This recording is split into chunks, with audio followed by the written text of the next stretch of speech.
It started with a birthday present. Maya, a 17-year-old high school student, loved collecting strange and rare dolls. Her friends found it weird, but she adored the glassy eyes, porcelain smiles, and uncanny charm of her growing collection. On her birthday, her uncle brought her something unusual, a Labubu doll, imported from overseas. Unlike her other dolls, this one had a wide, toothy grin that seemed stretched too far, like it knew something it shouldn't. Its glassy eyes glimmered, following her even when she turned away.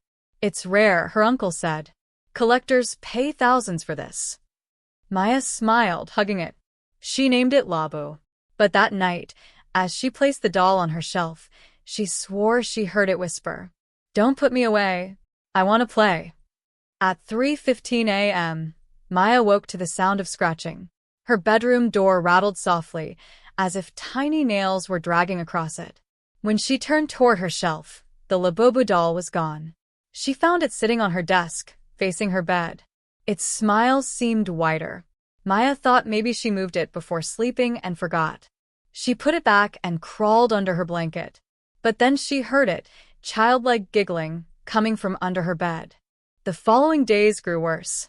Her little brother complained of nightmares, saying the big-teeth rabbit keeps coming into my room. Her parents brushed it off as imagination. But Maya noticed things. Her dolls would fall off the shelves. Her phone camera turned on by itself, capturing blurry images of her sleeping. At night, her door opened on its own, and the Labubu doll was always closer to her bed. One morning, she found tiny teeth marks on her wrist. Desperate, Maya locked the doll in a box and shoved it into her closet. That night, silence filled the house, until she woke to hear the closet door creaking open. A whisper came from the darkness. "Why did you lock me away, Maya? I thought we were friends." Terrified, she grabbed her phone flashlight and shined it into the closet. The box was open. The doll stood upright, its head tilted, smile splitting wider than before. And then it moved. Maya tried to burn the doll in the backyard.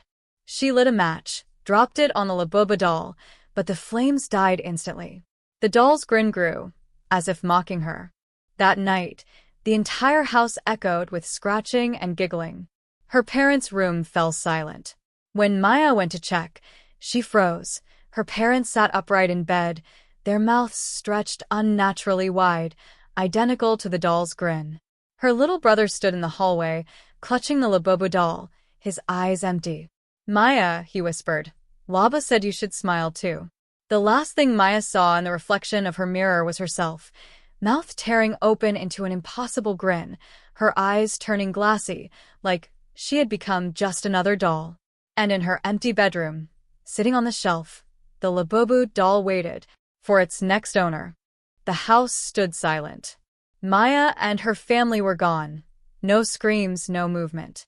Just 4 chairs at the dinner table, each with a figure slumped forward, glassy-eyed, their mouths frozen in grotesque smiles. And in the empty bedroom upstairs, the Labubu doll sat neatly on the shelf, its wide grin unchanging. It waited. It always waited. A month later, the house went up for sale. No one asked why it was listed so cheaply, or why the neighbors crossed the street whenever they passed it. One Saturday morning, a new family arrived, a young couple, Lena and Kareem, with their 6-year-old daughter, Aisha. While unpacking, Aisha ran upstairs, her giggles echoing through the empty halls. In the bedroom, she stopped. There, sitting on the shelf, was the Labubu doll. Dusty, but perfectly intact. "Mommy, look at the funny rabbit," she squealed, hugging it tightly. Its grin seemed wider now, teeth sharper. Lena frowned. "Don't touch that, honey. It's dirty." But Aisha clutched it to her chest. "No. It's mine now." That night, Lena heard Aisha talking in her room. She thought it was just playtime with the doll, until she heard another voice. A low, raspy whisper. Scratching.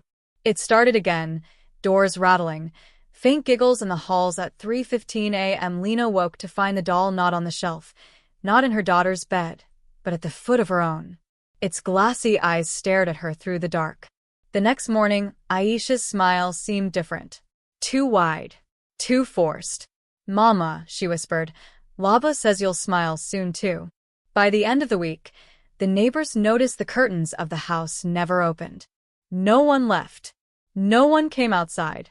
But if you passed by at night, sometimes you'd swear you saw faces pressed against the windows. Faces smiling too wide, eyes empty. And in the upstairs bedroom, on the shelf by the window, the Labubu doll sat proudly. Its glassy eyes stared out at the street, waiting for the next family, the next child, the next owner. Because the Labubu doll is never destroyed. It only passes on.